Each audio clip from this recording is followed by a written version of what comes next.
Hello everyone, my name is Dimakatso Makoba and I'm a student from Central University of Technology, Free State.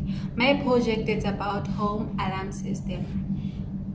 My components are Arduino, relay, module, ultrasonic sensor, PIR sensor, LCD, buzzer and LDR.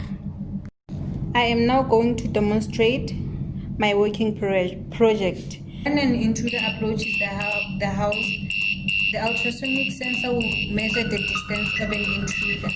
As soon as the intruder moves, the ultrasonic sensor will stop, the buzzer will stop ringing.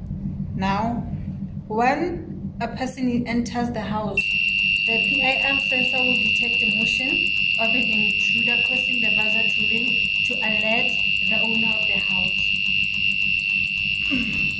Now, here is my LDR. When it's during the night, the LDR will switch on the LED.